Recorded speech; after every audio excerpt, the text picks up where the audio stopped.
ان اللہ وملائکتہ یصلون علی النبی یا ایھا الذین آمنوا صلوا علیہ وسلموا تسلیما اللہم صل علی سیدنا و مولانا محمد معدن الجود والکرم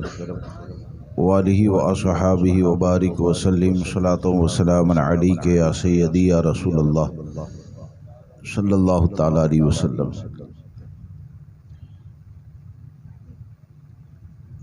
ایک دم قریب سے قریب آ جائیں، کچھ لوگ اور بھی باہر ہو تو ان کو بھی جگہ ملے۔ مولانا عبدالقادر ادھر آئیں۔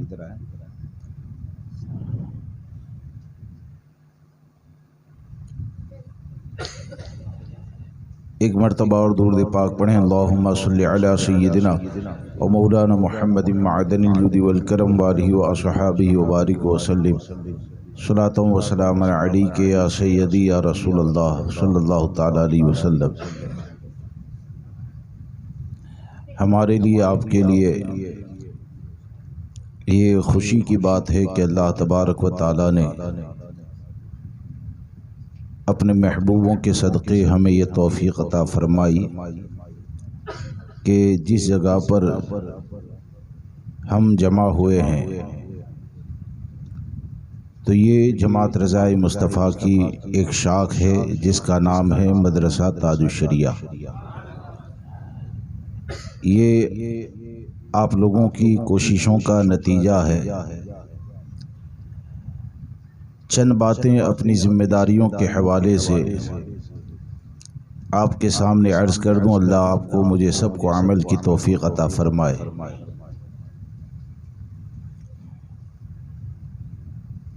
کہ آپ لوگوں نے کوشش کر کے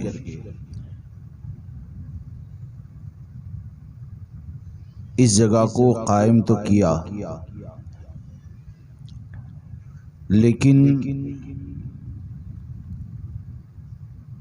اس کو کامیابی سے ہمکنار کرنا،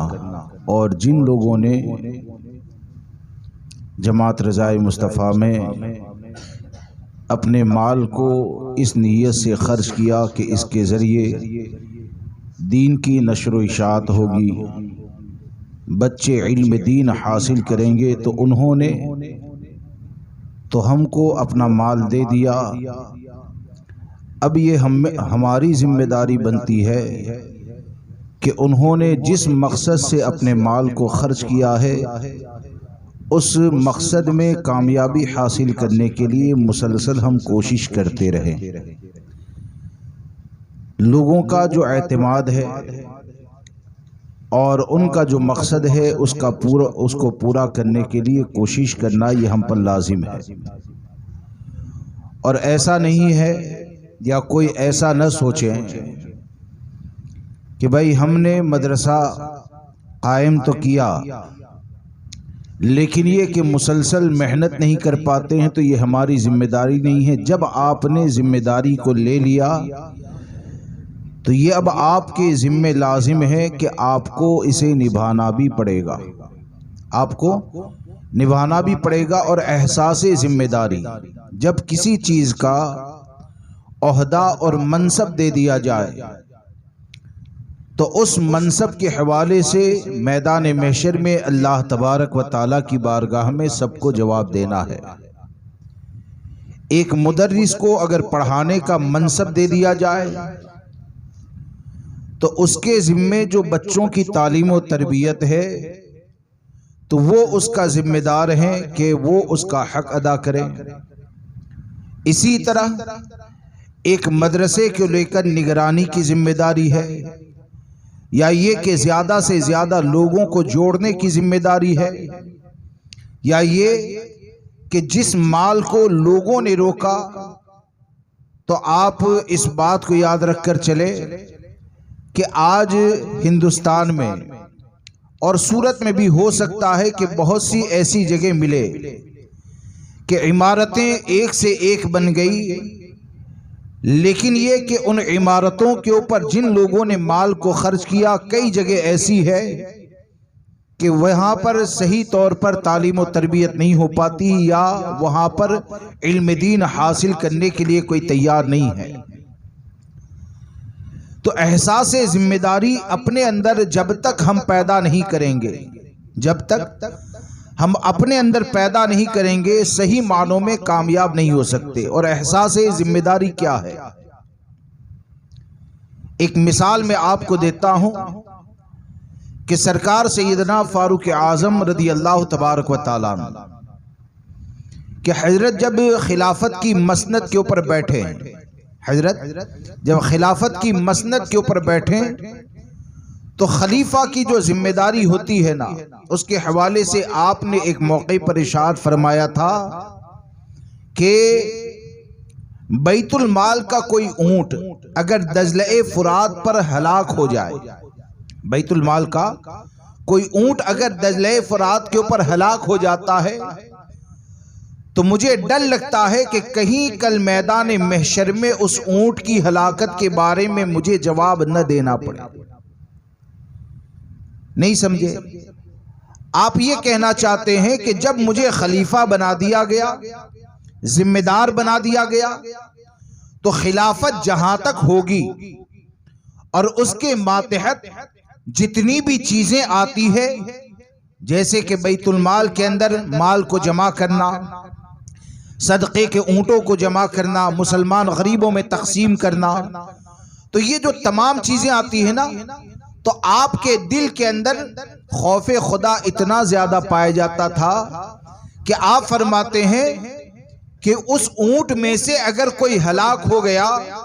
تو مجھے ڈر لگتا ہے کہ اللہ تبارک و تعالیٰ کی بارگاہ میں مجھے جواب دینا پڑے گا۔ اسے کہتے ہیں احساس ذمہ داری۔ اللہ تبارک و تعالیٰ سرکار فاروق اعظم رضی اللہ تبارک و تعالیٰ عنہ کے زندہ دل کا صدقہ ہم کو عطا فرمائے۔ اب آپ دیکھیں کہ فاروق اعظم نے جو بتایا تو کیا اس سے جتنے بھی مدارس چلانے والے ہیں یا یہ کہ جتنے بھی دین کا کام کرنے والے ہیں یا دوسروں کی طرف نہیں، ہم خود اپنا محاسبہ کریں۔ اور آپ لوگ یہاں پر رہتے ہیں، آپ لوگوں نے اتنی کوشش کر کے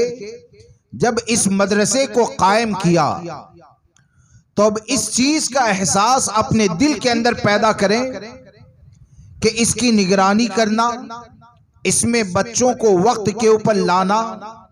ان کی صحیح تعلیم و تربیت کا انتظام کرنا، جماعت رضائے مصطفیٰ سے لوگوں کو جوڑنا، لوگوں کے عقیدے اور عمل کی اصلاح کی کوشش علماء کے ذریعے کرنا، یہ ہم سب کی ذمہ داری ہے۔ یہ ہم سب کی ذمہ داری ہے، اور اس ذمہ داری کو ادا کرو گے نا تو آپ یہ نہ سمجھیں کہ آپ کا وقت معاذ اللہ کوئی معمولی کام کے اندر خرچ ہو رہا ہے۔ آپ یہ نہ سمجھیں کہ چند بچوں کو اگر آپ یہ مدرسے تک لاتے ہیں اور اس مدرسے میں بیٹھ کر ان بچوں نے علم دین حاصل کیا، تو علم دین جب وہ حاصل کرنے کے لیے بیٹھتے ہیں نا تو آپ ان کے لیے کس راہ میں کوشش کرنے والے ہیں، کس راستے کی طرف لے جانے کی آپ نے کوشش کی کہ آقا کریم صلی اللہ تعالیٰ علیہ وسلم نے ایک مقام کے ارشاد فرمایا، من خرج فی طلب العلم فہو فی سبیل اللہ حتی یرجع، کہ جو علم دین حاصل کرنے کے لیے گھر سے نکلتا ہے جب تک وہ واپس نہیں ہوتا ہے وہ اللہ کی راہ میں ہوتا ہے۔ اب یہ اللہ کی راہ میں جو بچہ ہوتا ہے تو آپ اگر کسی بچے کو سمجھا کر وقت کی پابندی کے ساتھ اصول کی پابندی کرتے ہوئے اگر آپ اس راہ کے اوپر لے آئے تو جس راہ کے اوپر چلنے کا اللہ تبارک و تعالیٰ اسے اجر و ثواب عطا فرمائے گا، تو اس راہ پر چلنے میں ایک مددگار کا ثواب اللہ آپ کو بھی عطا فرمائے گا۔ مدد کرنے کا ثواب اللہ تبارک و تعالیٰ آپ کو بھی عطا فرمائے گا۔ لہٰذا آپ سب کی ذمہ داری یہ ہے کہ اس مدرسے کی ترقی کے لیے کوشش کریں، اور کوشش یہ کریں کہ ہمارے یہاں زیادہ سے زیادہ بچے نوجوان ہم سے جڑ کر عقائد اور عمل کی اصلاح اس طور پر کریں کہ ان کی زندگی کا عمل ہماری قبر و حشر میں ہم کو فائدہ دے۔ دنیا میں وہ عمل کرے تو قبر و حشر میں وہ ہم کو فائدہ دے۔ آپ دیکھیے کہ آج کا جو ماحول ہے اور آج جو علم دین کو حاصل کرنے کی ضرورت ہے، حالانکہ یہ ہر زمانے میں ضرورت رہی، یہ ہر زمانے میں ضرورت رہی، اور یہ ایسی ضرورت کہ سرکار سیدنا غوث اعظم رضی اللہ تبارک و تعالیٰ جو مادرزاد ولی ہیں، یعنی آپ کی پیدائش مبارکہ سے پہلے سرکار غوث اعظم وہ ہیں کہ آپ کی کئی کرامتیں، کئی پارے آپ اپنی والدہ کے شکم مبارک سے یاد کر کے دنیا میں تشریف لائے، لیکن سرکار غوث اعظم رضی اللہ تبارک و تعالیٰ نے علم دین حاصل کرنے کے لیے جو مشقتیں اور جو تکلیفیں برداشت کی نا، تو آپ نے اتنی زیادہ تکلیفیں برداشت کی علم دین حاصل کرنے کے معاملے میں کہ آپ خود فرماتے ہیں کہ ایک موقع ایسا آیا کہ بھوک کی بنیاد پر، قحط سالی کی بنیاد پر گھر چھوڑ کر میں تو علم دین حاصل کرنے کے لیے نکل گیا تھا، کھانے کا کچھ سامان نہ ہونے کی بنیاد پر بھوک اتنی شدت کی لگی ہوتی تھی کہ اگر میرے سامنے کوئی کھانا کھاتا تھا نا تو کھانا وہ کھاتا تھا، منہ میرا کھل جاتا تھا۔ یعنی سامنے اگر کوئی کھانا کھاتا تو بھوک اتنی زیادہ کہ جیسے ہی کوئی سامنے والا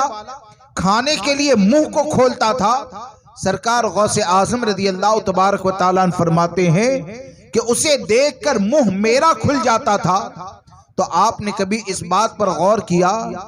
کہ غوث اعظم نے یہ جو مشقتیں برداشت کی، یہ تکلیفیں برداشت کی، آج ہمارا حال یہ ہے کہ ان تکلیفوں میں سے، ان پریشانیوں میں سے کوئی پریشانی ہماری زندگی میں پائی نہیں جاتی ہے، بلکہ اس کا تصور بھی ہم نہیں کر سکتے ہیں۔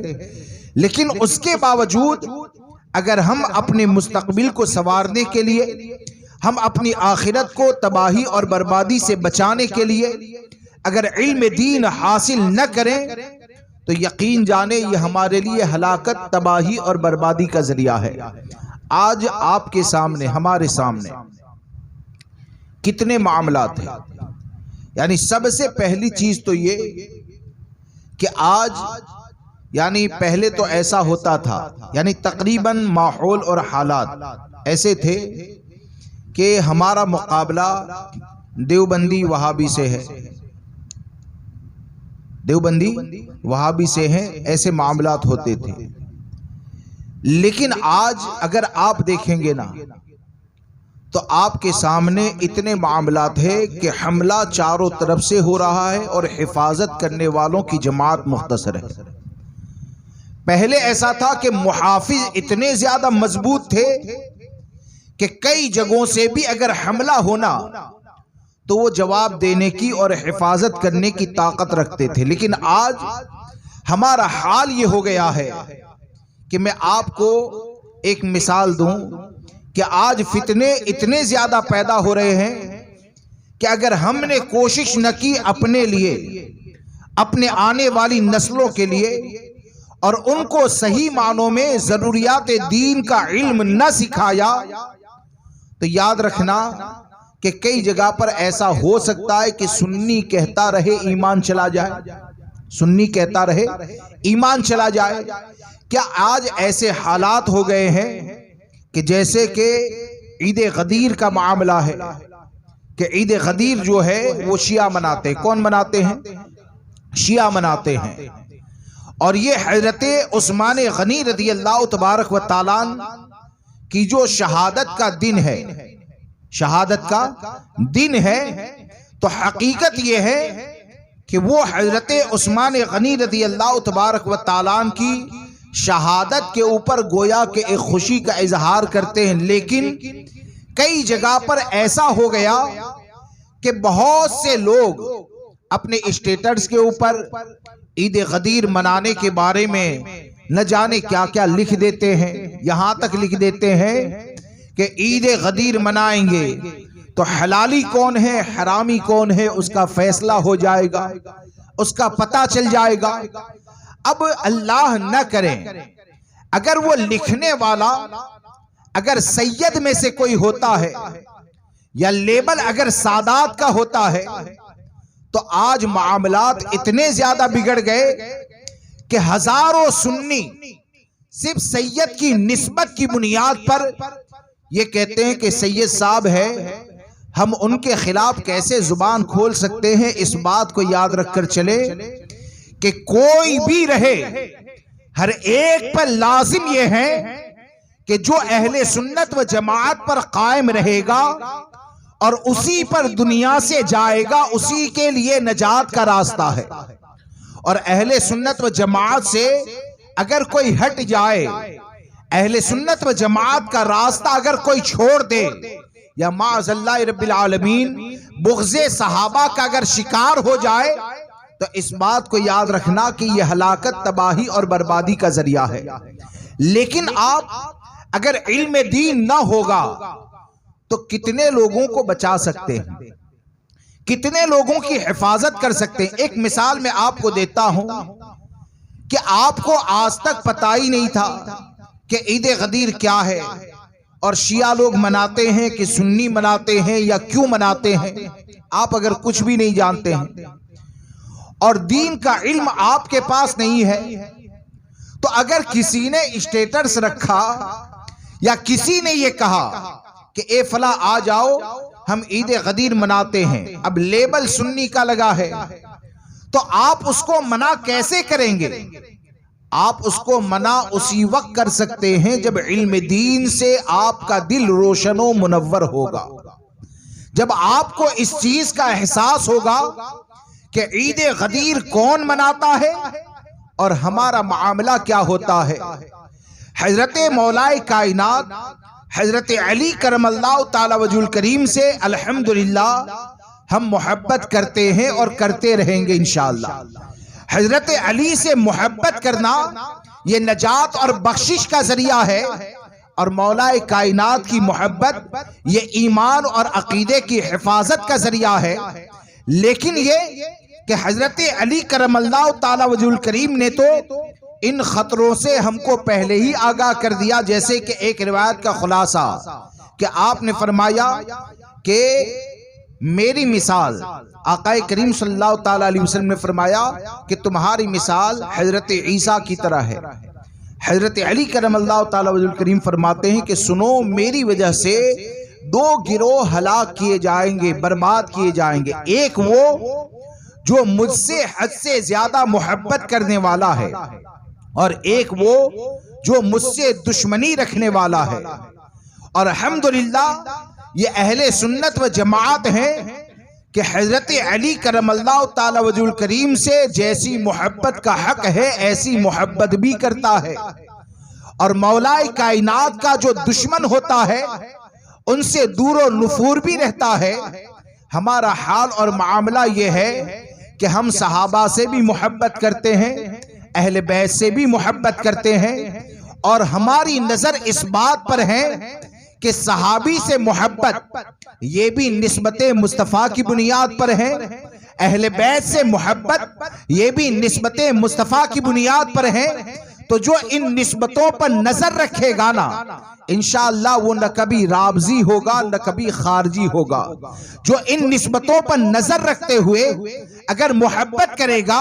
تو دنیا میں رہے گا تب بھی، اور دنیا سے جائے گا تب بھی یہی کہے گا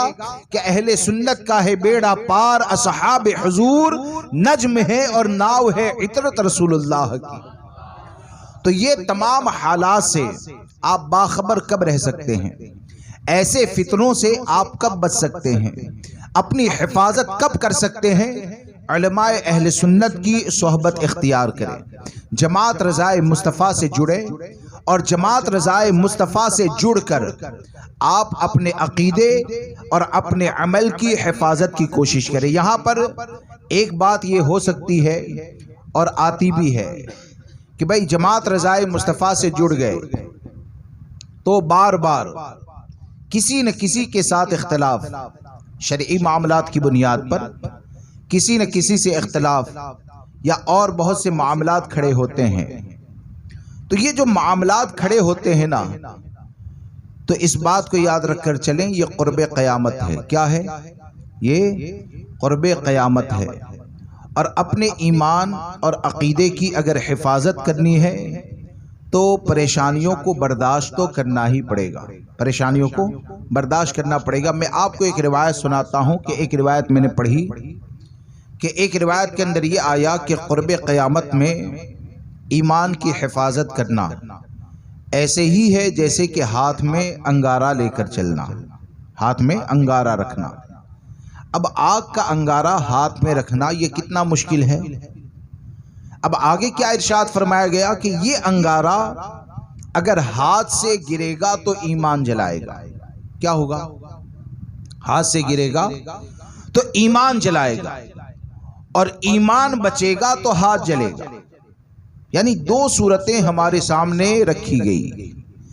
کہ وہ انگارہ اگر ہاتھ سے گرا تو ہاتھ میں پکڑ کے رکھنا یہ کتنا مشکل ہے۔ آپ خود سمجھ سکتے ہیں کہ ایک ماچس کی تلی اگر بجھنے کے بعد فوراً انگلی سے لگ جائے نا تو اس کی گرمی کی بنیاد پر آدمی اپنی انگلی کو منہ میں ڈال دیتا ہے، اپنی انگلی کو منہ میں ڈال دیتا ہے، پانی میں ڈال دیتا ہے۔ اور یہاں پر تو یہ ماچس کی تلی کی بات نہیں ہے، انگارے کو ہاتھ میں لینا ہے، اور ایسے نہیں کہ جلن ہوئی تو اس کو اپنے ہاتھ سے چھوڑ دیں، بلکہ یہ کہ اس کو ہاتھ میں پکڑ کر اپنے ایمان اپنے عقیدے کی حفاظت کے لیے مرتے دم تک اپنے ہاتھ میں ہی رکھنا ہے۔ اگر ہاتھ میں رکھو گے تو ایمان کی حفاظت کے ساتھ دنیا سے جاؤ گے۔ اب یہ انگارہ کیا ہے؟ یہ چاروں طرف انگارے ہی تو ہے نا۔ یعنی رابضیت کا فتنہ، آج کچھ بولنے کے لیے جائے تو ایک بڑی مصیبت بڑی پریشانی کھڑی ہو جائے، کبھی گالی سننی پڑے، کبھی کچھ اور برداشت کرنا پڑے۔ لیکن اس بات کو یاد رکھ کر چلیں کہ آپ اپنے مقصد کے اوپر نظر رکھیں گے، اور اس بات کو یاد رکھ کر چلیں گے کہ ہماری زندگی کا اصل مقصد یہ ہے، ہماری زندگی کا بنیادی مقصد یہ ہے کہ اللہ نے ہم کو ایمان دیا ہے تو ہمیں اپنے ایمان کی حفاظت کرنی ہے، انشاءاللہ اپنے ایمان اور عقیدے کی حفاظت کرنی ہے۔ اور جو لوگ بہت زیادہ نرمی اختیار کرتے ہیں یا کچھ بات کرتے ہیں دنیا کے معاملات میں، یعنی لبادہ دین کا اوڑھتے ہیں، ہمارے سامنے آئیں گے تو اس طرح دین کی بات کریں گے۔ میں آپ کو بتاؤں، ایک جگہ پر تقریباً ایک آدھ مہینے پہلے ایک صاحب سے میری سیاست کے بارے میں کچھ بات ہوئی کہ آپ سیاست میں ہیں تو آپ یہ کام تو کرتے ہوں گے۔ بولے کہ حضرت ایسا ہے کہ مسلمانوں کی ہمدردی میں یہ کام کرنا پڑتا ہے، مسلمان کو گائیڈ کرنے کے لیے، ان کی رہبری کرنے کے لیے یہ کام کرنا پڑتا ہے۔ میں نے کہا یہ جو چیزیں میں نے بتائی نا، چند چیزیں وہ ہے کہ جس میں تمہارا ایمان عقیدہ تمہارا دین داؤ پر لگ جائے گا، تمہارا دین داؤ پر لگ جائے گا۔ تم یہ کہتے ہو کہ ہم مسلمان کی محبت میں یہ کرتے ہیں۔ میں نے کہا مجھے صرف ایک بات کا جواب دو۔ میں نے کہا مسلمان دنیا میں بہت زیادہ غریب ہے، آپ کو بے شمار غریب مسلمانوں کے پاس لے جاؤں جھوپڑ پٹی میں رہتے ہیں، کیا ان مسلمانوں کی غربت کو دور کرنے کے لیے تم اپنا مال پورا کا پورا دے دو گے؟ تمہاری جتنی بھی ملکت ہے، پراپرٹی ہے، کیا اسے آپ دے دو گے؟ بولے کہ وہ تو نہیں دیں گے۔ میں نے کہا جب تو دنیا مسلمان کے لیے قربان نہیں کر سکتا ہے تو دین یہ تو ہماری بنیاد ہے، دین کو قربان کرنے کی بات کیوں کرتے ہو؟ یعنی آج حالات اور ماحول یہ ہے کہ آپ اگر جڑے رہیں گے اور لوگوں کے ایمان عقیدے کی حفاظت کی کوشش کرتے رہیں گے تو اس بات کو یاد رکھ کر چلیں کہ یہ اتنا بڑا کارنامہ ہے، یہ اتنا بڑا کام ہے کہ اگر ایک بندے کی بھی ایمان کی حفاظت کر لی، اپنے خاندان کے ایمان کی حفاظت کر لی، تو اس بات کو یاد رکھنا ایک کو بھی گمراہیت سے بچانا یہ ہمارے لیے نجات و بخشش کا ذریعہ ہے۔ اس لیے اس مدرسے سے جوائنٹ ہو، اور جوائنٹ ہونے کے ساتھ اس بات کو یاد رکھ کر چلے کہ ہمارے یہاں سے جو بچے آتے ہیں وہ بچے وقت کی پابندی کے ساتھ آئے۔ کس کے ساتھ آئے؟ وقت کی پابندی کے ساتھ آئے اور محنت سے پڑھیں، اور جو ذمہ دار ہیں وہ بچوں کی تعلیم کا جائزہ ضرور لے۔ آج ہمارے یہاں حال اور یہ معاملہ یہ ہو جاتا ہے کہ اسکول کی اہمیت اتنی زیادہ ہے کہ اسکول کا ٹائم ہونے سے پہلے بچے کا ناشتہ بھی تیار ہو جائے گا، دفتر بھی تیار ہو جائے گا، اس کو نیچے چھوڑا بھی جائے گا۔ یہ اسکول کی اہمیت ہے۔ اور مدرسے کی اگر بات آئے تو معاملہ یہ ہوتا ہے کہ 8 بجے کے بجائے اگر 8:30 بجے بھی بھیجیں گے تو ہم کو کون روکنے والا ہے؟ دادا گیری کر کے بھی رکھ سکتے ہیں، اس کے علاوہ اور باتیں کر کے بھی رکھ سکتے ہیں۔ اس بات کو یاد رکھ کر چلیں کہ دنیا میں جتنی بھی تعلیم ہوتی ہے نا، ایجوکیشن وغیرہ کے معاملات میں، تو آپ یہ نہ سمجھیں کہ اسکول کی تعلیم اتنی زیادہ فضیلت والی ہے کہ وہاں پر تو وقت کی پابندی کے ساتھ بھیجنا ہی چاہیے، اور یہاں پر تو کیا ہے، کچھ پڑھ لے نہ پڑھیں کیا فرق پڑتا ہے۔ اس بات کو یاد رکھ کر چلے کہ اس مدرسے میں جو آپ اپنے بچوں کو پڑھنے کے لیے بھیجیں گے نا، تو یہ تو ایسی فضیلت والی تعلیم ہے کہ جس کے بارے میں ہمارے آقا نے ارشاد فرمایا، خیرکم من تعلم القرآن وعلمہ، کہ تم میں سے بہتر وہ ہے جو قرآن سیکھے اور سکھائے۔ کیا فرمایا؟ تم میں بہتر وہ ہے جو قرآن سیکھے اور سکھائے۔ صرف اتنا سوچے کہ جو آپ کا بچہ یہاں پر سیکھنے کے لیے آئے گا، اس کو بہتر کون کہہ رہا ہے؟ جو سکھانے کے لیے آئے گا اسے بہتر کون کہہ رہا ہے؟ آج آدمی یہ سوچتا ہے کہ پیپر میں فوٹو آ گیا، ایک کالج کے پرنسپل نے یہ کہہ دیا کہ یہ بچہ بہت ہوشیار ہے، بہت نام کرے گا، بہت اچھا ہے، تو کالج کا ایک پروفیسر اگر بہتر کہہ دے تو آپ پورے محلے میں اس کی چرچا کرتے ہیں کہ کالج کے پروفیسر نے تعریف کی ہے، اس نے یہ بنا دیا تو اس کو یہ میڈل دیا گیا ہے، اور نہ جانے رشتہ دار بھی آئیں گے تو بولے کہ اسکول میں سب ٹیچر اس کی تعریف کرتے ہیں۔ تو اتنے زیادہ آپ پھول جاتے ہیں، لیکن اتنا صرف آپ سوچ لیں، سمجھ لیں کہ آپ کا جو بچہ قرآن سیکھنے کے لیے آتا ہے اس کو بہتر کسی اور نے نہیں بلکہ ہمارے آقا نے بہتر کہا ہے۔ اب جب ہمارے آقا صلی اللہ تعالیٰ علیہ وسلم جسے بہتر کہہ دے تو اس راہ پر جانے کے لیے ہونا تو یہ چاہیے کہ آپ جتنی بھی فیلڈ میں اپنے بچوں کو بھیجتے ہیں نا، ان تمام فیلڈ سے زیادہ، تمام جگہوں سے زیادہ، سب سے زیادہ اگر آپ اپنے بچوں کو بھیجنے کی کوشش کریں تو اس جگہ پر بھیجنے کی کوشش کریں کہ جس جگہ پر قرآن کا وہ علم حاصل کرے گا اور بارگاہ مصطفیٰ سے اسے بہتر ہونے کی سند دی جائے۔ تو اس لیے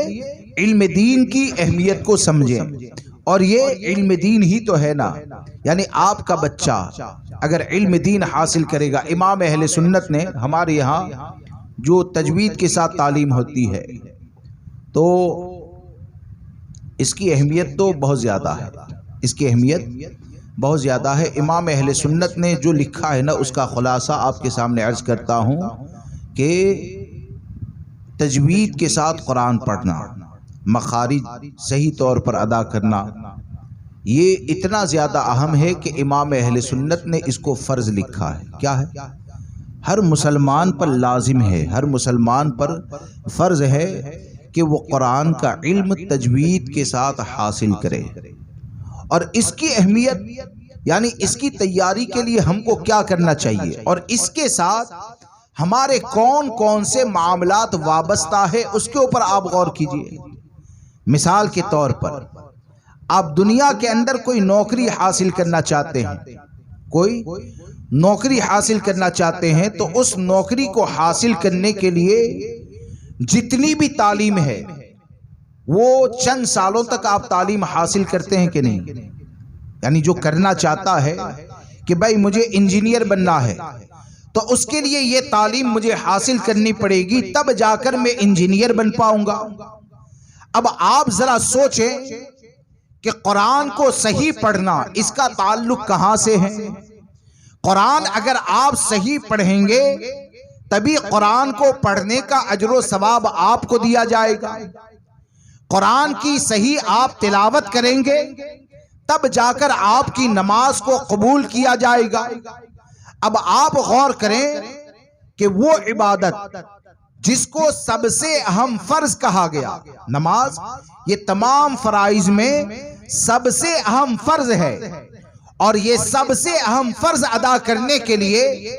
ایک بندہ جب اللہ کی بارگاہ میں کھڑے ہوتا ہے تو کھڑے ہونے کے لیے یہ سمجھے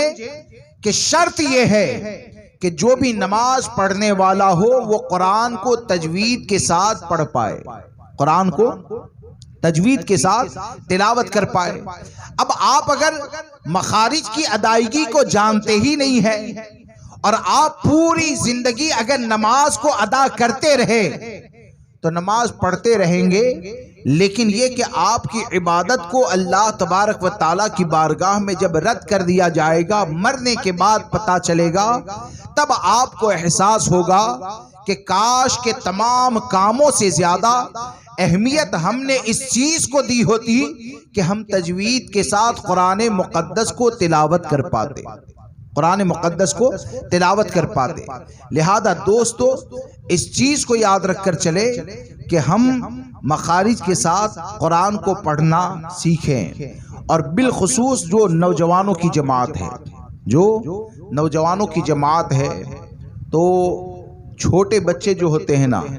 تو ان کا معاملہ تو کافی حد تک بہتر رہتا ہے کہ وہ تو آتے ہی رہتے ہیں، لیکن نوجوان یعنی نائٹ کلاس کا جو معاملہ ہے، اور مجھے جہاں تک معلومات ہے نائٹ کلاس میں ہم کو جیسی کامیابی ملنی چاہیے نا، ایسی کامیابی نظر نہیں آ رہی ہے. یعنی چل رہے ہیں نائٹ کلاس، چل رہے ہیں، چند بچے کامیاب ہیں، ورنہ اس کے علاوہ کیا ہے کہ ظاہر سی بات ہے کہ چھوٹے بچے جو ہوتے ہیں نا، ان کو مار پیٹ کر کے بھی، گھر سے پریشر کروا کے بھی، کسی بھی طرح ان کو سمجھا کر یا سختی کر کے ان کو پڑھا لیتے ہیں. لیکن آپ نوجوان ہیں تو آپ آئیں گے تو آپ کی ہم عمر آپ کے استاذ ہیں، تو وہ آپ کے ساتھ مار پیٹ تو نہیں کریں گے، آپ کے ساتھ زیادہ سختی تو نہیں کر پائیں گے. نوجوانوں کی نائٹ کلاس کامیاب اسی وقت ہو سکتی ہے جب خود نوجوانوں میں اس چیز کا احساس پیدا ہوگا، اور آپ کے اندر اگر احساس پیدا نہ ہوگا تو یاد رکھ کر چلے 5 سال تک بھی آئیں گے نا تو اس سے کوئی نتیجہ صحیح طور پر نکلنے والا نہیں ہے. تو مستقل طور پر آپ نائٹ کلاس کے اندر جوائنٹ ہو، نائٹ کلاس میں شریک ہو، اور صحیح معنوں میں، یعنی ایسے نہیں کہ سبق لیے اور فوراً نکل گئے کہ حضرت کل سنا دوں گا، ایسے نہیں ہوتا ہے. پورے دن جب آپ کام میں رہتے ہیں تو کوشش یہ کریں کہ سبق لینے کے بعد یہیں سے یاد ہو جائے، اس کے بعد ہی گھر پر جائے، یہاں سے یاد ہو جائے اس کے بعد گھر پر جائے، اور یہ نہ سوچیں کہ کتنے وقت تک جانا پڑے گا. آپ اس بات کا خیال رکھیں کہ 24 گھنٹے میں جو آپ زندگی گزارتے ہیں نا، وہ 24 گھنٹے کے لمحات میں سے یہ وہ پاکیزہ لمحات ہیں کہ جس میں آپ آ کر قرآن کا علم سیکھیں گے تو ہمارے آقا صلی اللہ تعالیٰ علیہ وسلم نے سیکھنے والے کو بہتر فرمایا ہے. 24 گھنٹے میں آپ جتنی دیر کے لیے آ کر بیٹھیں گے، اور پھر یہ کہ فضیلت اتنی زیادہ، علم دین کی فضیلت اتنی زیادہ کہ ایک مقام پر نبی اکرم صلی اللہ تعالیٰ علیہ وسلم نے ارشاد فرمایا، من لم یطلب العلم صغیرا فطلبہ کبیرا. یہ نوجوانوں کے لیے، بڑی عمر والوں کے لیے، کہ کوئی ایسا ہے کہ بچپن میں علم حاصل نہ کر پایا اور بڑے ہونے کے بعد علم حاصل کیا، تو ہمارے آقا صلی اللہ تعالیٰ علیہ وسلم ارشاد فرماتے فمن مات مات شہیدا، اگر وہ مر جاتا ہے تو اللہ اسے شہادت کا مقام عطا فرمائے گا. تو 24 گھنٹے میں جو آپ کاروبار میں گزارتے ہیں نا، گھر کے اندر وقت گزارتے ہیں، تو یہ تو اتنا برکت والا وقت ہے. اور یہ نہیں ہے کوئی یہ نہ کہیں، ہر آدمی اگر اپنا محاسبہ کریں تو میرے خیال سے آج کے موبائل کے زمانے میں ہر کسی کے پاس جو موبائل ہے نا، تو 1 گھنٹہ اگر مدرسے میں دینا ہے، اور کوئی یہ کہتا ہے کہ حضرت میں 1 گھنٹہ وقت مسلسل نہیں نکال پاؤں گا، روزانہ نہیں نکال پاؤں گا، وہ میری اس بات پر گھر جا کر تنہائی میں غور کریں کہ 1 گھنٹے سے زیادہ آپ موبائل پر اپنا وقت برباد کرتے ہیں کہ نہیں. 1 گھنٹے سے زیادہ اینڈرائڈ موبائل والے جتنے ہیں نا، شاید کوئی ایسا ہوگا کہ 24 گھنٹے میں سے 2-2.5 گھنٹے موبائل کے اوپر ضائع اور برباد نہ کرتا ہو۔ اب وہ موبائل کے اوپر جو وقت خرچ کرتا ہے تو زیادہ تر یہ ہوتا ہے کہ وہ حرام کاموں میں، گناہ کے کاموں میں خرچ کرتا ہے۔ جب آپ حرام کاموں میں اپنے وقت کو خرچ کرتے ہیں تو یقین جانیں آپ جتنے لمحے حرام کاموں میں گزاریں گے اتنا ہی زیادہ آپ دین سے دور ہو جائیں گے۔ لیکن یہاں پر مدرسے میں آ کر آپ بیٹھ گئے تو یہ حرام کام میں آپ کا وقت نہیں جائے گا، بلکہ اس کام میں آپ کا وقت جائے گا کہ یہاں پر وقت گزارو گے تو آپ کی عبادت ٹھیک ہو جائے گی۔ آپ کی عبادت ٹھیک ہوگی تو اس کی برکتوں سے آپ کا دل روشن ہوگا۔ دل روشن ہوگا تو نیک عمل کرنے کا جذبہ دل کے اندر پیدا ہوگا، اور یہ نیکیاں اللہ کی بارگاہ میں قبول ہو جائے تو یقین جانے یہ وقت گزارنا ہمارے لیے انشاءاللہ قبر میں بھی روشنی ہے اور میدان محشر میں بھی نجات کا ذریعہ ہے۔ اس لیے علم دین حاصل کریں، اور نائٹ کلاس میں خاص کر کے آپ تمامی حضرات کوشش کریں اور جماعت رضائے مصطفیٰ کو ساتھ دیں۔ اللہ تبارک و تعالی مجھے آپ کو صحیح طور پر عمل کرنے کی توفیق عطا فرمائے۔ بولنے میں جانے انجانے اگر مجھ سے کچھ غلطی ہو گئی ہو، آپ سب کو گواہ بنا کر دل کی گہرائی سے توبہ کرتا ہوں۔ اللہ ربی من کل ذنب واتوب الیہ۔ لا الہ الا اللہ محمد رسول اللہ صلی اللہ